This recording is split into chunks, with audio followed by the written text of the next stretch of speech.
కుందేలు తాబేలు కథను గుర్తు చేసుకోవాలి భారతీయ జనతా పార్టీ. చాలా వ్యూహాత్మకంగా వ్యవహరిస్తున్నాడు రాహుల్ గాంధీ.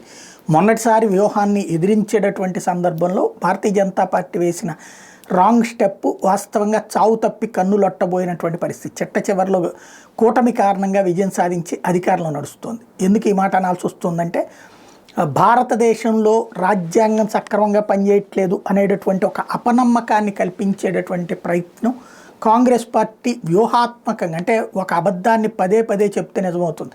మహాత్మా గాంధీ వల్లే స్వతంత్రం వచ్చింది అనేది అబద్ధం. ఎందుకంటే స్వతంత్రం కోసం వేలాది మంది, లక్షలాది మంది ప్రాణాలు అర్పిస్తే వచ్చినటువంటిది. అదే సందర్భంలో రెండో ప్రపంచ యుద్ధంలో భారతదేశం గెలిస్తే స్వతంత్రం ఇస్తానని చెప్పి హామీ ఇచ్చింది బ్రిటన్, అందులో భాగంగా ఇచ్చింది. దాంతోపాటుగా నేతాజీ సుభాష్ చంద్రబోస్కి సంబంధించినటువంటి సైన్యం, నేవీ వచ్చి సరిహద్దులలో మోహరించింది, అందుకోసం ఇచ్చింది. అందుకనినే స్వతంత్రం అనేటటువంటిది బహుమతి కాదు, పోరాడి సాధించుకుంది. అది మహాత్మా గాంధీ వల్ల కాదు అన్నటువంటిది ఒక్క మహాత్ముడు కూడా ఉంటాడు, మహాత్ముడి వల్లనే కాదు అన్నటువంటి విషయం ఇక్కడ జాగ్రత్తగా దాచేసి దశాబ్దాల పాటు ఎట్లా నడిపిందో అదేవిధంగా ఇప్పుడు గతంలో దానికి కంచుకోట లాంటి ఎస్సీ ఎస్టీ ఎలక్షన్లు ఒకటి ముస్లింల్లో అభద్రతాభావాన్ని సృష్టించడంలో సక్సెస్ అయింది.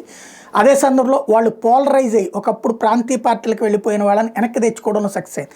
క్రైస్తవుల్ని పోలరైజ్ చేసుకోగలుగుతుంది. అదే సందర్భంలో ఎస్సీ ఎస్టీల కోసమనే ఇప్పుడు ఎత్తులు ఎత్తుతుంది. అది క్రమంగా జాగ్రత్తగా అడుగులు నడుపుతుంది. అందులో భాగంగా అనేక దఫాలు ఎస్సీ ఎస్టీలకు అన్యాయం జరుగుతున్నటువంటి పాయింట్స్ని ప్రస్తావించడం పాటుగా ఎస్సీ ఎస్టీ ఇన్ఫ్లుయెన్సర్స్ని ఎంకరేజ్ చేసి వాళ్ళ ద్వారా వాళ్ళందరినీ ఒక చోటకి తెచ్చుకుంటూ, గతంలో మేము పొరపాటు చేసేసాం, మేము ఈ దఫా అధికారంలోకి వస్తే అద్భుతాలు సృష్టిస్తాం, ఎస్సీ ఎస్టీలకు ఇంతకుముందు అసలు రిజర్వేషన్లు కల్పించిందే మేము, రాబోయేటటువంటి రోజులలో వ్యాపారాలలో, ఉద్యోగాలలో, అంటే ఉద్యోగాల్లోనూ రాజకీయ రిజర్వేషన్ అప్పుడు మేము కల్పించాం, ఈ దఫా వ్యాపారాలలో, ప్రైవేట్ ఉద్యోగాల్లో కూడా రిజర్వేషన్ కల్పిస్తామంటూ చాప కింద నీరులా వాళ్ళకి చెప్పుకుంటూ వెళ్తోంది. ఈ విషయంలో భారతీయ జనతా పార్టీకి సోయుందో లేదో తెలియనటువంటి పరిస్థితి అయితే ఉంది.